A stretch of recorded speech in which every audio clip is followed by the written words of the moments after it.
Hello, everyone.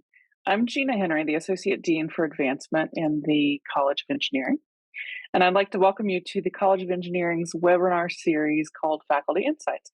Thank you for being here today.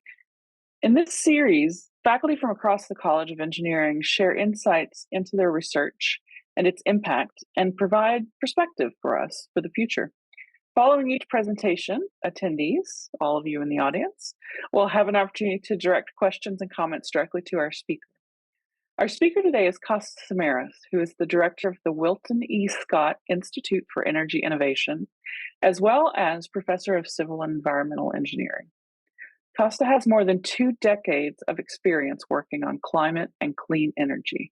For the last 2.5 years, he was on public service leave from the university to serve in the White House Office of Science and Technology Policy as the Principal Assistant Director for Energy, OSTP Chief Advisor for Energy Policy, and then OSTP Chief Advisor for the Clean Energy Transition.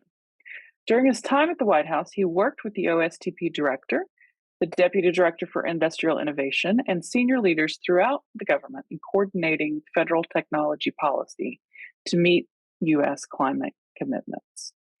He helped launch an effort to accelerate clean energy innovation to achieve a net zero emissions economy no later than 2050, as well as President Biden's bold decadal vision for commercial fusion energy. Costa has been part of CMU's Civil and Environmental Engineering Department since 2014. His research spans energy systems decarbonization, climate resilience, and the energy implications of emerging technologies such as artificial intelligence and automation. Costa is the founding director of Carnegie Mellon's Power Sector Carbon Index and the Center for Engineering and Resilience for Climate Adaptation. Previously, he was senior engineer at the RAND Corporation working on climate and energy security. Costa holds his PhD in Civil and Environmental Engineering and Engineering and Public Policy from Carnegie Mellon, a Master's of Public Policy from New York University, and a Bachelor's in Civil Engineering from Bucknell University. We are thrilled to have him serving now as the director of the Scott Institute. This afternoon, Costa will provide an overview of his time in the White House and insights on how the Scott Institute is leading groundbreaking work to enable net zero greenhouse gas emissions. Before I turn things over to Costa, I would like to remind you to please use the Q&A feature at the bottom of your screen to submit your questions to Costa regarding his presentation.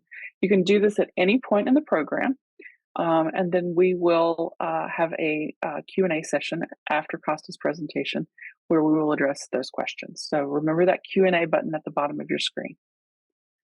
Costa, I'd like to turn it over to you now. Thank you to everyone for being here today. And Costa, thank you for this presentation. Thank you so much, Gina and Kelly, and all of you for joining us today. We're really excited to be here and talk about the really amazing work that's happening at the Scott Institute and at Carnegie Mellon on clean energy and decarbonization. So I'm going to share a few slides, and I look forward to a robust Q&A session. Well, welcome, everyone. Great to be with you. I want to start by saying that this is the most optimistic I've ever been around the advancement of clean energy and decarbonization technologies in the United States and around the world. And a lot of that has to do with the leadership at the federal level, and a lot of it also has to do with the type of research that's happening at our great national labs and universities like Carnegie Mellon. So today I'm going to talk a lot about my time in the White House. I'm going to talk about energy innovation for net zero, and then focus on some of the things that we're doing here at the Scott Institute. So there are 17 offices in the Executive Office of the President, the White House complex. White House is in the middle there. The West Wing is just to the left of that, and then right next to that big building is the Eisenhower Executive Office building, all within the White House complex. And these are where, many of the types of agencies and departments that are part of the White House that you may have heard of, the Office of Management and Budget, the National Security Council, and others, work every day to support the president and the executive office. The White House Office of Science and Technology Policy, OSTP, is in this complex and was established in 1976 to help the president and the White House on all things science and technology. The current OSTP is led by a Senate confirmed director, Dr. Arthi uh, Prabhakar, and she also serves as assistant to the president for science and technology. And for the first time, the head of OSTP is a member of the president's cabinet. There are 6 core teams at OSTP: climate and environment, health outcomes, industrial innovation, which is where I was located, national security, science and society, and then technologies. And this is a staff photo from when I was there.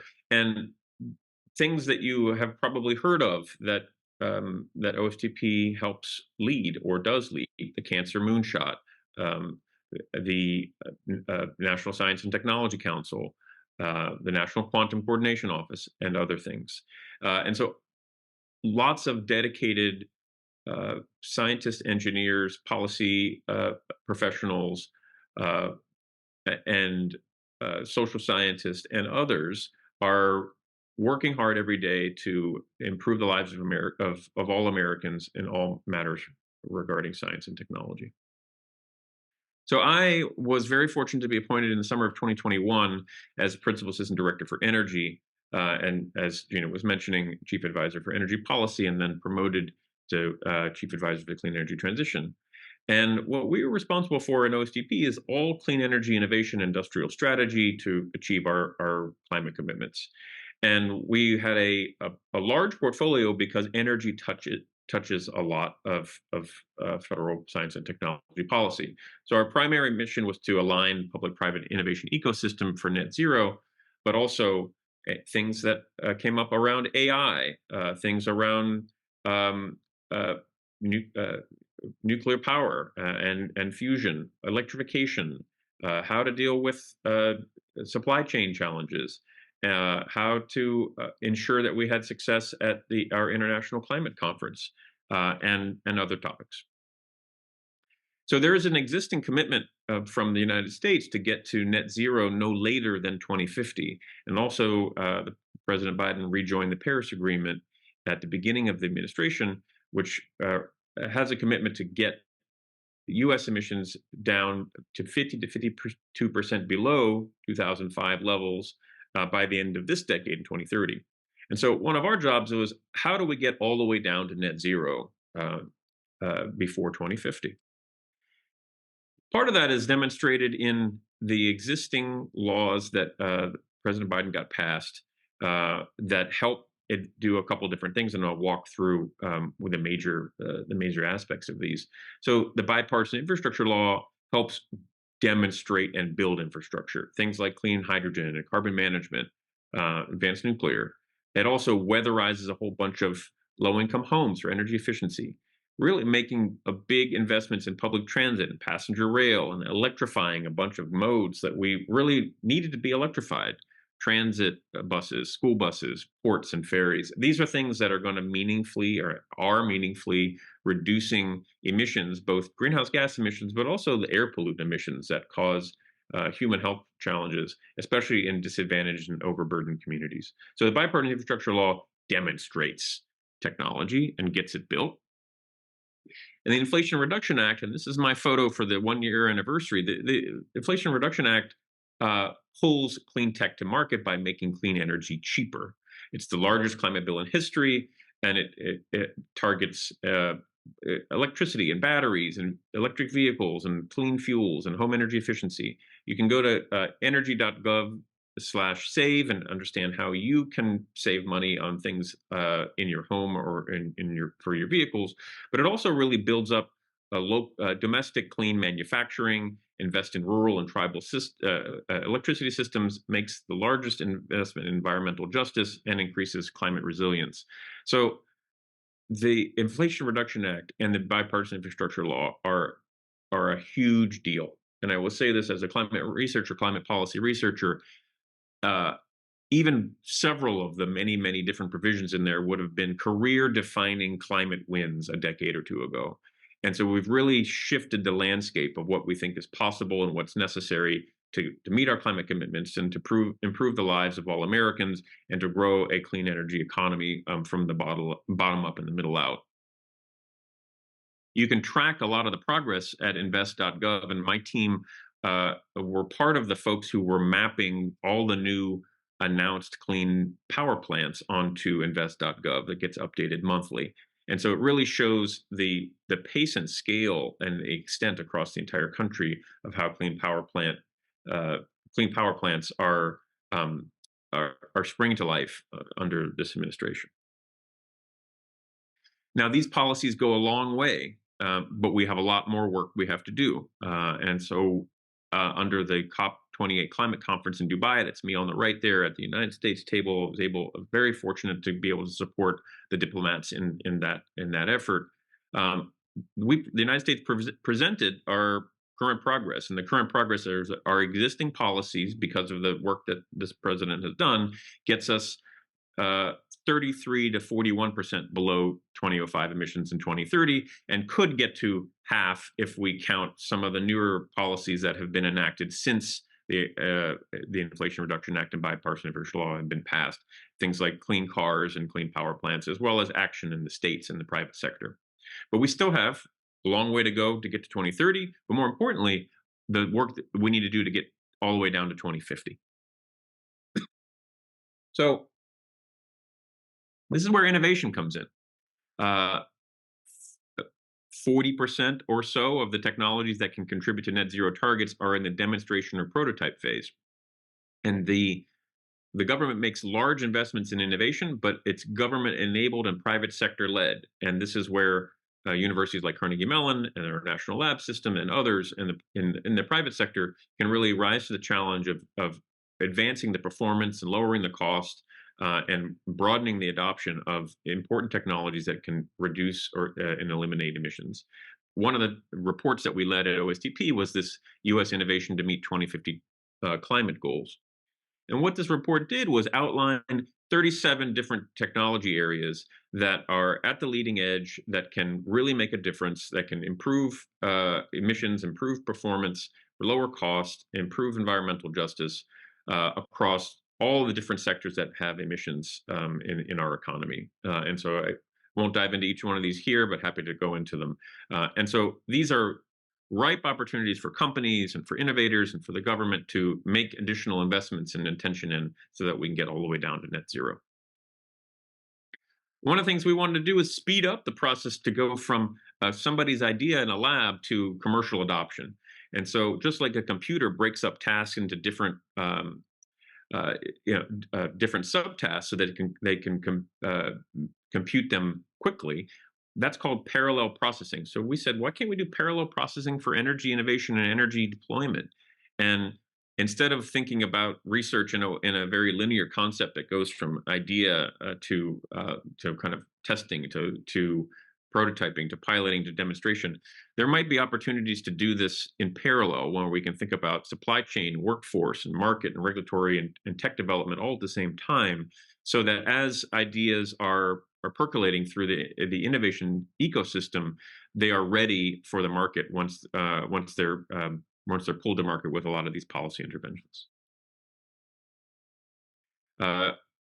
I mentioned that we mentioned the president's bold decadal vision for fusion energy is something that we led out of our office, and it's really an exciting time in fusion. This is me at COP28 on the right, and the president and the administration has a vision for the really the wide-ranging opportunities that investment in fusion energy can provide. A near limitless fuel with zero emissions. And the potential for rapid scale and deployment around the world. But we don't have to wait for fusion to deploy lots of clean energy like we're doing right now. We also had the first White House Electrification Summit and thought about ways that we can improve the ways that the grid is interacting with our devices, but also ensuring that the grid is ready and advancing for the 21st century because electricity and electrification is going to play a major role in decarbonization. We also led a summit on universities as resilience and climate tech accelerators. And there's really this opportunity for universities around the country, because they're like little cities, to engage and demonstrate clean technology to advance entrepreneurship and to show the world what it looks like to have a net zero campus. There's lots of different advanced research project agencies, ARPAs. So there's a DARPA for the Defense Department, and the OSTP director, Dr. Prabhakar, used to lead DARPA for 8 years. There's an ARPA for energy. One of the things that this administration did was launch an ARPA for infrastructure, and we led the ARPA Infrastructure Summit at the White House to really highlight the opportunities for the transportation sector to advance technologies and systems for improving safety and improving resilience and for improving the climate. At COP28, the United States launched a declaration with a number of other countries to triple nuclear energy capacity by 2050. And we were able to advance the important role for nuclear power in our research and development and our climate system here in the United States.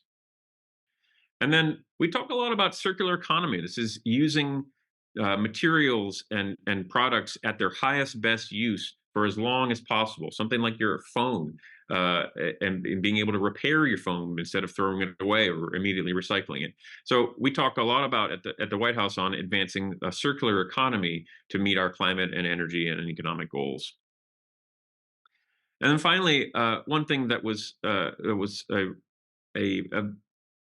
output of the work that we were doing is the U.S. Patent and Trade Office issued an opportunity for climate change patent acceleration. And they took our report, our net zero greenhouse gas emissions opportunities, innovation opportunities report, and they said, for technologies that do stuff like these, things that reduce, remove, prevent, or monitor greenhouse gas emissions, the patent office is going to accelerate the review time for these types of patents because we cannot wait to get these technologies through the patent process and into the marketplace. One of the things that we also are thinking about is the role of emerging technologies like crypto and AI in our energy system and innovation system. And I led this climate and energy implications of crypto asset reports in the United States. But one of the things that we think a lot about here at Carnegie Mellon is AI. We're the world leader in AI, and the Office of Science and Technology Policy issued an AI Bill of Rights that wants to make sure that AI is good for people. And one of the things that we did last fall was the president issued an executive order that we contributed to that talks about the way that AI needs to be developed with people at the center. And one of the things that I was most proud of was being able to get into that a consideration of how energy and climate are both affected by artificial intelligence in the way that the AI uses energy, but also the way that AI can help make grids more efficient and identify climate hazards and accelerate equitable permitting. And so that's one of the things that the government is now focused on because of the work that we were doing, and also Carnegie Mellon is focused on to make sure that we have climate safe AI and that AI is good for everybody. So the Scott Institute for Energy Innovation, and now I am the director. We are CMU's campus-wide energy research institute. That's our building there. We have more than 160 faculty at Carnegie Mellon who do some energy research, and that really blew me away. We didn't have this many people working on energy at Carnegie Mellon, and we are on a mission to develop technologies and policies that accelerate the transition to a sustainable net zero emissions future. And I'm very, very confident and excited about the work that happens here at the Scott Institute. So we give out seed funding every year. We're kind of like our own little ARPA energy here at Carnegie Mellon. We help faculty that have ideas that are a little bit too early for other ways of funding, but they want a year of time with a PhD student or a graduate student to figure something out. We give out seed funding. We're a non-equity angel investor. We give them some resources, and they can come back and do maybe start a company or go after a bigger award. We also provide support for our energy research initiative, so finding ways to team up our wonderful faculty and researchers around the country with Carnegie Mellon researchers to go after big opportunities in energy research. And we help lead our energy, clean tech, and startup world here. And we also put on Energy Week. And so hopefully many of you have got a chance to come back to campus for Energy Week. I'll talk about that in a second. Our main research areas are anything that do to deal with energy and climate, and we are the front door for decarbonization research at Carnegie Mellon and energy innovation research at Carnegie Mellon across every single technology that matters for a net zero emissions future. But we have very high strengths in AI and machine learning applications and computing, but also energy storage and hydrogen, transportation, public policy, and buildings across a number of different options. We also launched a Grand Challenge Research Partnership. Thanks to our Associate Director, Valerie Karplus, we have a new Grand Challenge Research Partnership that works directly with innovative innovations working on climate mitigation or adaptation. And this is centered around a Grand Challenge research style. And so we have a major Grand Challenge Research Partnership with Train Technologies, which is thinking about building decarbonization and the ways that heat pumps and other building to grid innovation can really drive the decarbonization of buildings. So I mentioned Energy Week. We had more than 500 participants this past year, and representatives from high levels of companies and from venture capital and from the government. And we also had a investor forum and a startup pitch showcase. And this is something where we had Carnegie Mellon entrepreneurs, students, alums, and others who have ideas for clean tech companies that would pitch them in a Shark Tank-like style to a bunch of active climate tech investors that would give them real-time feedback and thinking about ways to make those connections so that they can raise their resources as they go on their journey for entrepreneurship. So what are our priorities at the Scott Institute? We are going to raise the Scott Institute's visibility as the leading catalytic clean energy innovation center. And that's really here on campus, but also in the Pittsburgh and Southwestern Pennsylvania region, and also nationally. I believe that we're doing some of the best work in climate and clean tech and energy and decarbonization, and we want to tell the world about it. We're also going to grow and accelerate the big research initiatives that we do here. We at Carnegie Mellon have always been a bottom-up, collaborative, innovative and forward-thinking group of faculty, and we're going to accelerate that by finding ways that we can do big center-level energy and climate research. And we also find ways to expand the resources and opportunities available at Scott Institute. I mentioned that we give out seed awards. We typically give about 5 seed awards per year. We have 30 to 40 great ideas that come in every year. And so as I'm going around and thinking about ways to increase the resources at the Scott Institute, those are additional seed awards that we can make every year, as well as investments in students and postdocs and faculty. So I'll end here and love to grab some questions and have a robust discussion with you all. I want to say that the Carnegie Mellon education prepared me to have success in the White House, and I know it's preparing our students and and has prepared our alums for success in their careers. And that's really to think differently and keep their heart in the work, and think about all the ways that we like to solve problems here at Carnegie Mellon, and we like to at the end of the day, we like to get things done. And so looking forward to connecting with all of you either in this session or anytime you're on campus to please stop by and say hello to us at the Scott Institute. And I'll close with just every night when I would leave work, I would take this picture of the West Wing there. Those lights that are on there are the Chief of Staff's conference room. And it never got old to me of the privilege that we all have in public service and the ability and the opportunity to improve people's lives. And I take that mission back here to Carnegie Mellon, and take that very seriously. And that, we have an opportunity to really advance the state of climate technology and clean energy technology, and that's what we're going to do here at Carnegie Mellon. So thank you so much for the time, and looking forward to some questions. Costa, thank you so much. We really appreciate you sharing your experience in Washington with us and sharing your insights on the groundbreaking work that the Scott Institute is leading to enable net zero greenhouse gas emissions. As mentioned, we'd like to turn to our audience for questions now. We already have a few questions coming in. Just as a reminder, if you do have a question for Costa, please submit your questions via the Q&A feature, which you'll see at the very bottom of your screen. And if you're comfortable doing so, please include your name with the questions. So to get things started off, Costa, here's a question that came in. What were some of the major highlights this year from Energy Week? Oh, well, I think for me, we had students and early career entrepreneurs who were connecting with active climate venture capitalists and getting the type of feedback that is invaluable to folks at those, should I form a company or not? Or should we advance to this next stage or not? And those are the types of connections that Scott Institute was able to make with these energy entrepreneurs at very critical points in their technology journey, and some of them have been able to then continue on with partnerships and follow on funding from a lot of these organizations. So those are the kind of the behind the scenes splashes. Obviously, I think our big main keynotes from our distinguished invited guests. We had the county executive from Allegheny County deliver her first major energy speech here. We had leaders from the federal government, from the Loan Program Office, and from the Joint Office of Transportation and Energy.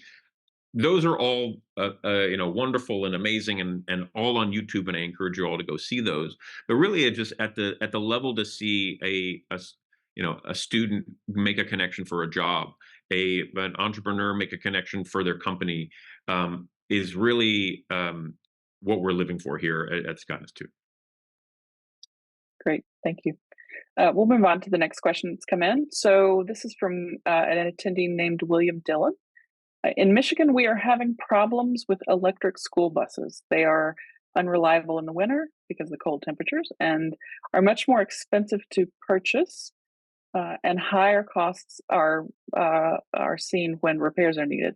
That places a big burden on smaller communities. How do we help this situation or delay it until more reliable buses are available?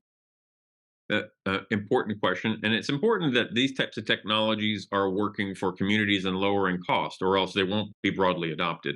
And so, in the communities where these electric school buses have been deployed, there are many communities that are having lots of success. There are opportunities in Texas and in California where it isn't as cold, where school districts are saving lots and lots of money on their annual fuel bills. One of the challenges with some existing electric school bus technology in the very, very cold parts of the country, on the coldest days of the year, the electric range can be somewhat reduced. So it's important to make sure that we're correctly planning and deploying these technologies in the appropriate time and space to make sure that they're working as designed. Very good, thank you. The next question comes from an anonymous attendee. So thank you very much for your talk. There's a lot of mention in your presentation about equity, but it's often mentioned in the US context and doesn't touch explicitly on the international sourcing of materials for batteries or nuclear energy. And is this a concern of the current administration? And I think you may have touched on that a little bit later, in some ways, and a little bit later, that this question came in a little bit earlier. Yeah, so it is absolutely important that the clean energy transition is a transition for everyone, and that nobody is left behind, that communities that have had overburden in pollution, both here and around the world, are not relied upon to bear the brunt of the next energy transition. So absolutely, that is a concern and a strategic objective to abate and ensure equity and environmental justice, both here and around the world in the clean energy transition. Thank you. Here's a question from Jason McDowell. What's the most effective way for an for our alumni, or others who are interested to engage with the Scott Institute on energy research or acceleration initiatives like you described? There are lots of ways for our alums to be engaged, and I encourage you all to follow up with Kelly and with Gina on how to connect directly. But also, there are our main outreach efforts that we have are Energy Week, and we have. But as I mentioned, however, we also have distinguished lectures, and we have roundtables, and we have panels, and we have events that all alums, anybody who's affiliated with the Scott Institute through just our signing up our email list at cmu.edu/energy can participate in and come to campus and be part of, as well as be part of these online. So a lot of the things that we have are Zoom webinars, just like we're having today, where you can see all the great people that we're bringing to campus and some of the ideas that we're having. And I would second that. You produce an excellent newsletter, e-newsletter coming out of the Scott Institute. And if all of our attendees have not signed up for that, please do that because it is quite good. And then, so I see we're getting a couple questions about can people have access to the slides and information. I did just want to mention that we will be sending out a link to this recorded broadcast after the fact, so you can be able to view the slides there as well. Okay, let's move on to the next question. Next question comes from Doug McCleary. What would be your response to those who question the thinking behind beneficial electrification of buildings because power generation is dirty and the grid can't handle it? Oh, well, one of the things that we do here at Carnegie Mellon, both in the College of Engineering as well as at the School of Architecture, is ensuring that electrification is beneficial. And the electrification of buildings is not going to succeed if it's not affordable, reliable, and clean. And it's important that that as we are deploying electric vehicles and stoves, heat pumps, uh, water heaters, and other technologies and appliances, that we're able that one, our local distribution grids can handle them, and they can. I need to make sure that we're reinvesting in those grids, and then two, that we continue to reduce the carbon intensity of electricity in the United States. One of the things that we have launched at the Scott Institute for many years ago that we led here is our power sector carbon index at emissionsindex.org. And that is the exemplary of the major progress that we have made in the United States in reducing emissions so far in the power sector. The power sector in the United States used to be about 50% coal in 2001, and we're well below 20% right now. And the amount of wind, solar, and batteries have been growing exponentially over the last several years, and the Inflation Reduction Act is projected to double the amount of clean power, clean electricity on the U.S. electricity grid by the end of the decade. So we are continuing to improve the carbon intensity and emissions profile of the U.S. power sector. And at the grid edge, we need to make sure, and we will make sure, that the electrification is beneficial. Thank you. The questions are coming in fast and furious now. We have a question here from Sherman that I'd like to turn to, somebody that I believe you know, Costa. What do you see as the timeline that is realistic for achieving net zero in other large carbon emitters in less developed countries such as China, India, and other emerging economies? Well, thank you for the question, Sherman. You know, the United States has a commitment of getting to net zero no later than 2050. I think other emerging economies have different timelines, sometimes around that and sometimes later. The challenge is, and maybe I'll turn to the other side, is I think that we are continually happily excited by innovations that advance timelines because of improvements in cost and performance. And so the example is solar power, electric vehicles, and batteries, both in China and the United States, have advanced much faster than we thought they were going to advance over the last 10 years because of innovation and big drops in cost and beneficial policies. So it's always important for us to keep an eye on the timeline and make sure that the entire world gets to net zero emissions, because that's how you stop additional climate change. Um, However, I am more optimistic than I was a decade ago about the ability for both the United States and emerging economies to get to net zero by the middle of the century. Thank you, Costa. I have to say this is one of the most robust Q&A sessions that I've seen.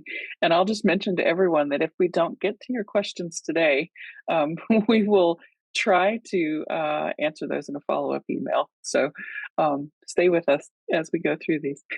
The next question comes to us from Brad Harkavy. Brad, I hope you pronounced your name correctly. What are your thoughts on how to accelerate transmission permitting? Wow. Well, we need electricity transmission to ensure that electricity can go from places where there's lots of clean power, like wind in the plains and solar in the west, to places where people are using a lot of that power in our major communities, as well as our factories that are being constructed.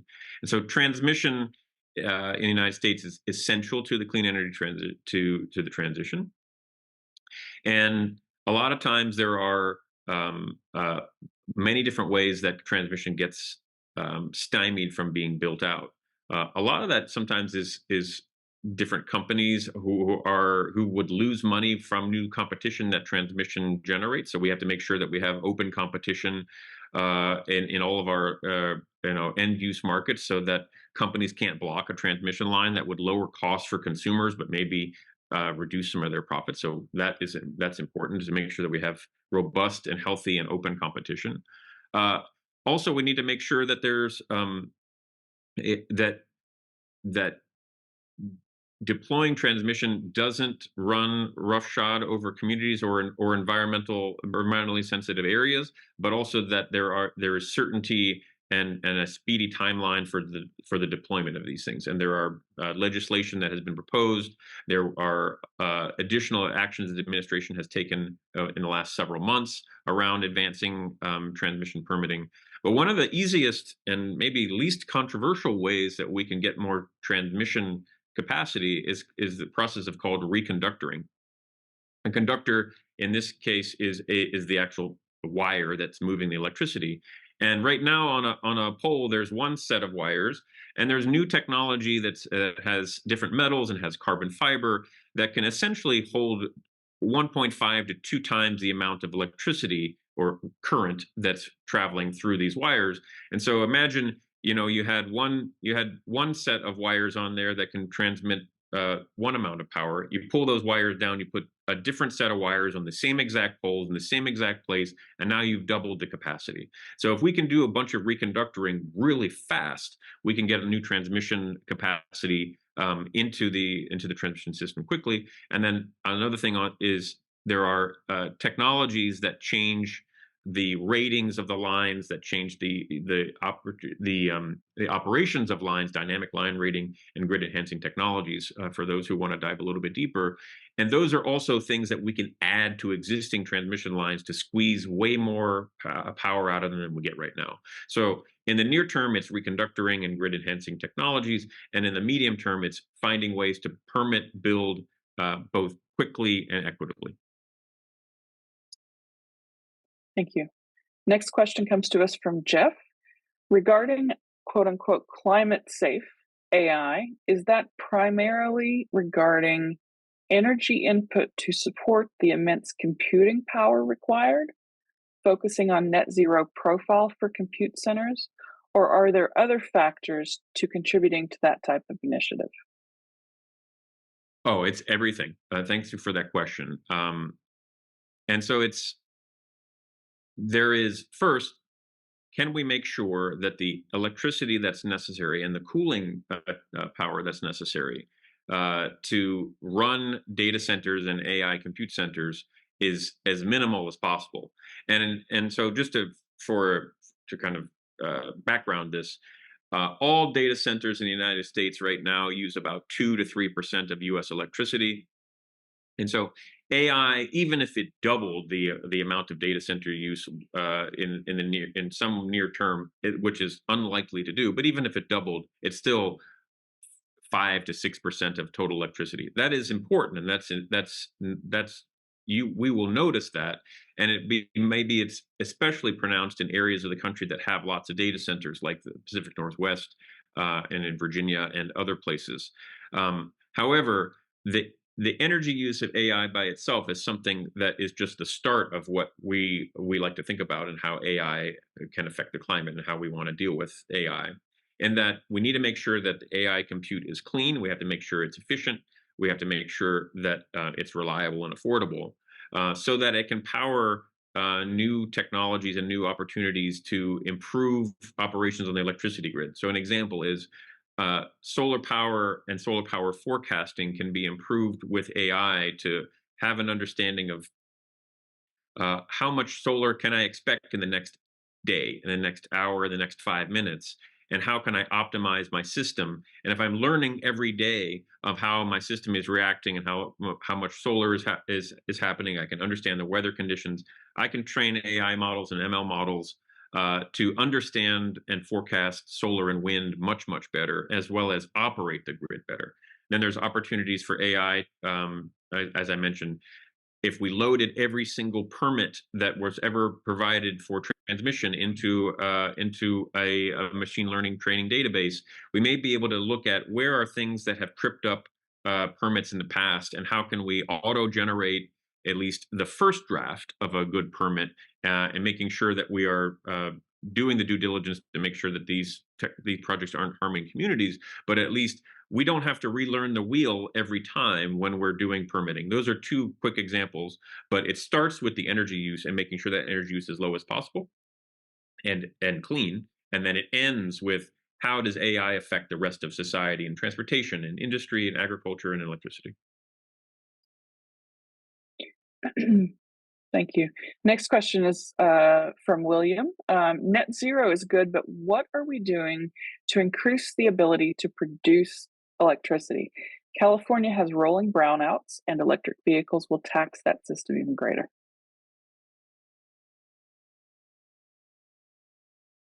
Thank you. So the question is, how do we get more electricity on the grid? Is that okay? I think that's how I'm interpreting it. Yeah. Yeah. Well, we have gone from a period in the electricity industry, we've gone from a period of almost very flat need for new power because of efficiency and because of the way the economy was structured, and to a time where we're actually growing again. And so for the first time in about 10 to 15 years, electricity growth is happening. And I promise that we can do this, right? As just because we haven't done it for 10 or 15 years doesn't mean we don't know how to add new generators to the grid. And so we did it after World War II during industrialization. We did it in the rise of air conditioning and the rise to build out of the Southwest. And we will do it now. And we're going to be able to do this with new clean technologies like solar, wind, and lots of batteries. And just for example, just yesterday on the Texas grid, in the afternoon at the evening peak, the amount of batteries power that was discharging back onto the Texas grid was equivalent instantaneously to the full power of the Hoover Dam. And so that's something that the continued growth in energy storage, the continued growth in solar and wind on the grid will enable clean resources that are balanced. And I was also very excited to see during this administration that the first electricity made from 2 nuclear power units in the United States, in Georgia, in Vogtle's Unit 3 and 4.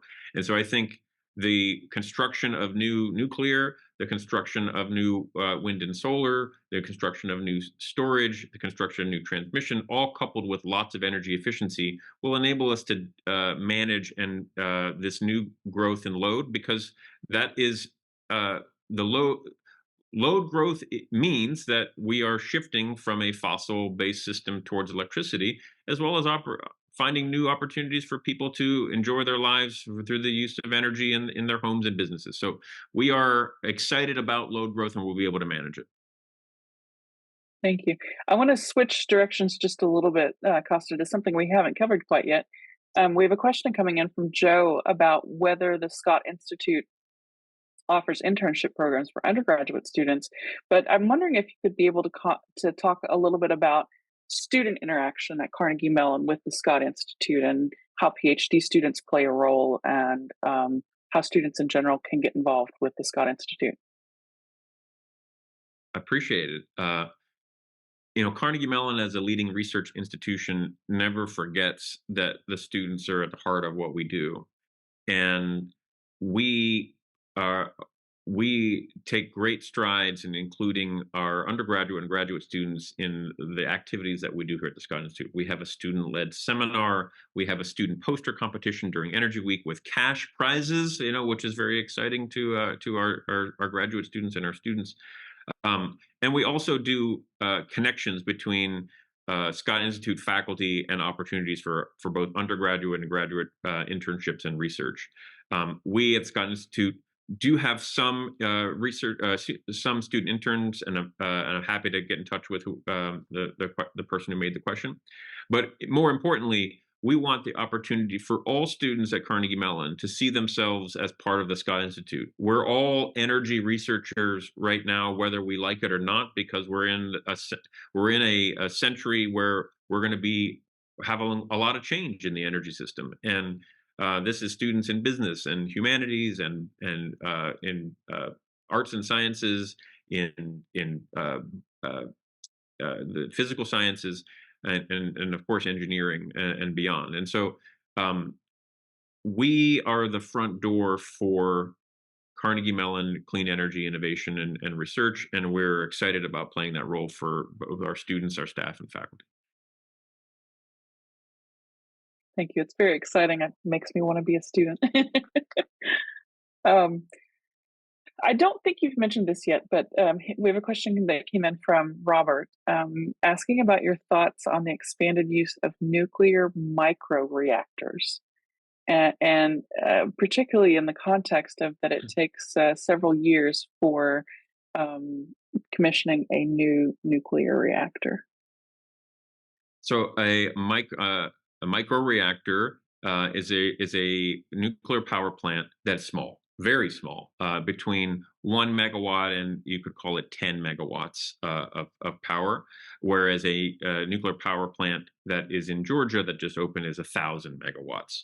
And then in between a microreactor and a conventional nuclear reactor is a small modular reactor, and that may be something between let's call it 50 megawatts to 300 or 400 megawatts. And the good news is, my office and I was responsible for understanding the innovation landscape around all of these types of nuclear technologies. And I'm very excited about microreactors because the Department of Defense is leading a project called Project Pele, where they are deploying a microreactor and testing a microreactor at Idaho National Lab in Idaho over the next several years. And so I visited the factory that makes the fuel for this reactor. I visited a second factory that makes some of the components. And it's an exciting opportunity because these are things where something like a national lab or even a university system or an industrial park would not need the full power output of even a medium-sized or a small modular reactor, but a microreactor might be able to provide power for these types of institutions, as well as, of course, the Department of Defense's interest is providing power for critical U.S. installations for national security. So microreactors are an exciting new innovation that are on the horizon, but are actually under construction and being built by the Department of Defense right now for testing purposes. Thank you. And speaking of new technologies, here's a question from an anonymous attendee. How does CMU support clean tech entrepreneurs? Uh, well, we are very, very fortunate in the Scott Institute to have entrepreneurship as part of our mission, and really as part of our funding is to support entrepreneurship. And one of the ways that we are using those resources is to find opportunities that start at the innovator level, which is, do you have a patent idea? Do you have an invention disclosure? Can we help you work with our technology transfer office to move that from somebody's cool idea on their computer to a listed patent? That happened with me. Um, I had an idea that was spun out of a research project, and I worked with the Scott Institute and with our technology transfer office to get through the patent process and have a patent awarded. So after that, there are numerous other opportunities to get a clean tech entrepreneurship off the ground. So once you have, sometimes you do this without a patent, sometimes you do it with a patent, but once you have an idea, starting a company, as many of you all know who are listening, is hard and it's expensive. And we at the Scott Institute want to make it easier and cheaper. And that's what we're using our resources for, both financial and human capital. There are lots of awesome ideas that come from CMU faculty, staff, and students, and we are investing in a way that is the best kind of investment if you're a company. Is we are providing a gift, and we're not asking for any of the company ownership in return. The only thing that we get in out of it is the Scott Institute made an investment in a company, and we help them get off the ground and look at the great things that they're doing. And so that is very much at the core of what we're doing here at the Scott Institute, and we're very fortunate to be able to do that because I think, with the greatest respect to my friends and colleagues online from Silicon Valley, I think that Pittsburgh should be the hub of climate tech in the United States. We have the assets, we have the research, we have the entrepreneurs, we have the education, and so there are opportunities, especially in industrial decarbonization across the industrial Midwest, to design, prototype, pilot, demonstrate, and field industrial decarbonization technologies led out of Carnegie Mellon. Thank you. We have time for maybe one or two more questions. So, Mhm. Costa, I know that we have several partnerships with corporations, and Conrad has asked if you can give an example of a project that you are doing, perhaps with Train, the corporation. I know that they are one of our partners, but can you give an example of how corporations interact with the Scott Institute? Yeah. So understanding the way that that our business partners are decarbonizing and the technologies they need for successful decarbonization is very important to the Scott Institute for the research that we do here at Carnegie Mellon. Uh, we have a Grand Challenge partnership, as I mentioned, with Train Technologies, who have really made a commitment to decarbonizing their equipment and to fielding things like heat pumps and smart building technologies to get beneficial electrification into homes and businesses. So that's something where that's their core business. They came to Carnegie Mellon because of our excellence in buildings, in AI, and electrification. And we are going to have PhD students who are working on neat projects that would benefit not just them, but all of the industries that work in building decarbonization. So we are excited about partnering with companies that are mission aligned with getting all the way to net zero emissions and advancing new technologies and innovation. And presumably, anyone with questions about that would come to you or Of course, yeah, with questions. Yeah, happy to follow up. good. Well, we are out of time, and so I want to thank everybody who joined us here today. We did not, as I mentioned, get to all the questions.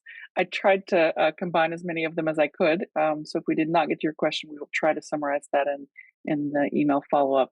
But we do appreciate all the great questions that were being asked. Can I add one more thing? Is one more thing that Sure, of um, course. you know one of the important pieces for the clean energy innovation ecosystem is federal funding for groundbreaking basic and applied research. And I'm very excited that, over the last several years, the amount of federal funding for energy and clean technologies have gone up substantially, and including at the National Science Foundation. And they had used our report, our Net Zero Game Changers report, as a basis for a specific ask for, can we find opportunities and fund opportunities in these areas that the White House has outlined. And that is really at the heart of how do we continue energy and clean tech innovation, and that is continued and advanced federal support from the National Science Foundation and from the Department of Energy. Very good. Thank you. Thank you, Costa. This has been a wonderful program and very thought-provoking, very popular, as you've seen. So I want to thank you for taking the time to share all this with us today. And I want to also thank our audience for participating today. You've been one of the best audiences we've seen. I hope this will encourage you to join us at future Faculty Insights webinar programs. Please keep an eye out on your email for invitations to those, as well as for a follow-up email and recording of this session as soon as we can get it out the door. So thank you, everyone, for joining us.